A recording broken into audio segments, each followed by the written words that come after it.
આજના વિડીયોની અંદર આપણે હાલના હવામાન વિશેની વાત કરવાની છે। અત્યારે માવઠાનો માહોલ જોવા મળી રહ્યો છે, એક પ્રકારે પ્રી મોન્સૂન એક્ટિવિટીનો માહોલ છે। હવે ખાસ કરીને જોવા જઈએ તો અત્યારે જ્યાં 12 તારીખથી લઈને 16 તારીખનું જે સેશન છે આમાં જે પ્રી મોન્સૂન એક્ટિવિટી ચાલી રહી છે આની આપણે આગાહી પણ અગાઉથી કરી હતી। છેલ્લા 2-3 દિવસથી હું આપને બતાવતો આવું છું કે રાજ્યની અંદર ભારે માવઠાની શક્યતાઓ છે, પ્રી મોન્સૂન એક્ટિવિટીની શક્યતાઓ છે, જેની અંદર આ મહારાષ્ટ્ર ઉપર જે એક અસ્થિરતા ઊભી થઈ અને એમાં પણ એને અરબ સાગરમાંથી ભેજ મળ્યો। 700 HP લેવલે ભેજ હતો અને 850 HP લેવલે એક શિયર ઝોન જોવા મળ્યો અને એ ધીમે ધીમે આ અસ્થિરતા છે એ ઉત્તર અને ઉત્તર પશ્ચિમ તરફ ગતિ કરી રહી છે, જેને કારણે ગઈકાલે મહારાષ્ટ્ર અને મધ્યપ્રદેશ બોર્ડર લાગુ વિસ્તારોની અંદર વરસાદો જોવા મળ્યા। આજની તારીખે વાત કરવા જઈએ તો આજ તો રાજ્યના અનેક વિસ્તારોને આવરી લીધા છે, જેની અંદર મધ્ય ગુજરાત હોય, ઉત્તર ગુજરાત હોય, દક્ષિણ ગુજરાતના કેટલાય વિસ્તાર છે ને સૌરાષ્ટ્રના પણ ઘણા બધા વિસ્તારો, ઉત્તર ગુજરાતના લગભગ વિસ્તારોની અંદર આજે વરસાદી માહોલ જોવા મળ્યો, મધ્ય ગુજરાતમાં પણ વરસાદી માહોલ જોવા મળ્યો। ખાસ કરીને સૌરાષ્ટ્રના બોટાદ, ભાવનગર હોય, અમરેલી હોય અને ખાસ કરીને જૂનાગઢના જસદણ પટ્ટાના જે વિસ્તારો છે આ તમામ વિસ્તારોની અંદર આજે વરસાદ છે જોવા મળ્યો અને ભારે પવન સાથે વરસાદ જોવા મળ્યો। અમારું પણ એક અનુમાન હતું કે ગાજવીજ અને પવન સાથે વરસાદ જોવા મળશે। 14 તારીખથી હજી વરસાદની તીવ્રતામાં વધારો છે।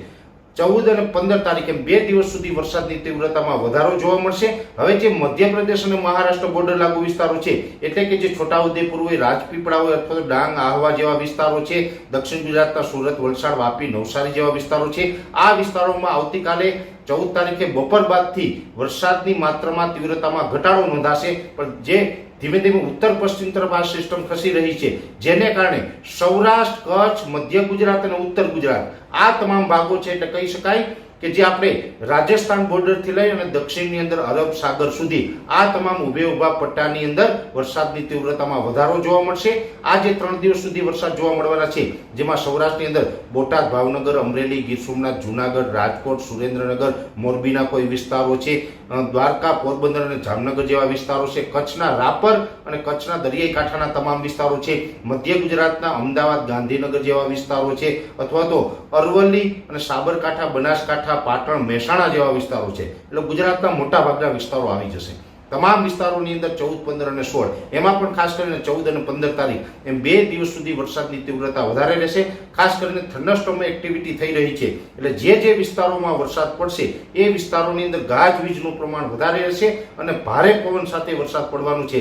જ્યારે પણ જે વિસ્તારોની અંદર વરસાદ પડતો હશે ત્યાં પવનની સ્પીડ છે એ 45 થી લઈને 65 કિલોમીટર પ્રતિ કલાકની ઝડપે જોવા મળે તેવું એક અનુમાન છે। એટલે ભારે પવન ફૂંકાતો હોય જેને કારણે વૃક્ષો ધરાશાય થાય, વૃક્ષોની ડાળીઓ પડે, એ સાથે વીજ પોલ ધરાશાય થતા હોય છે, કોઈ છપરા ઉડીને આવતા હોય છે, એટલે લોકોએ સાવચેતી રાખવી છે। ખુલ્લા વાહનમાં અથવા તો બિનજરૂરી બહાર ન નીકળવું એ જ આપણા માટે હિતાવહ રહેશે। જ્યારે પણ વરસાદ પડતો હોય ત્યારે ખુલ્લામાં બહાર ન નીકળવું, કેમ કે પવનની સ્પીડ વધારે હશે અને જેને કારણે આપણે નુકસાન થઈ શકે છે। અને એમાં પણ 14 અને 15 તારીખ આ 2 દિવસ એવા હશે કે જેની અંદર સૌરાષ્ટ્રના કોઈ પણ એકાદ વિસ્તારની અંદર, પછી એ જામનગર, દ્વારકા હોય અથવા તો જૂનાગઢ કે પોરબંદર અથવા તો રાજકોટનો વિસ્તાર હોય, સૌરાષ્ટ્રનો કોઈ એવો વિસ્તાર હશે કે જ્યાં એક સ્પેલ છે ને એ ભારે સ્પેલ થઈ જશે। ભારે સ્પેલ એટલે કદાચ હું માનું કે 2 ઇંચ કરતા પણ ઉપર વયો જાય, પણ એ વિસ્તાર છે ને સીમિત હશે પણ થશે।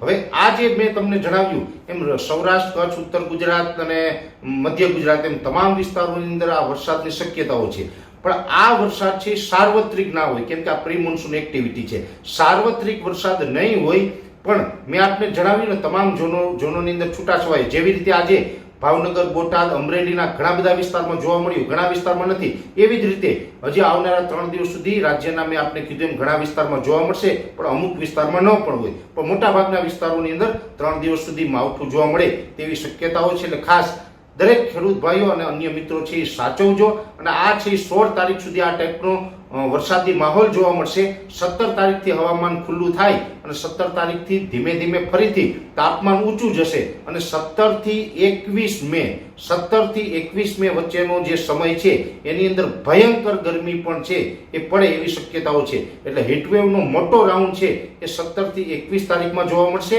અને આજથી લઈ અને 16 તારીખ સુધી વરસાદી માહોલ જોવા મળશે, આવું એક અનુમાન છે।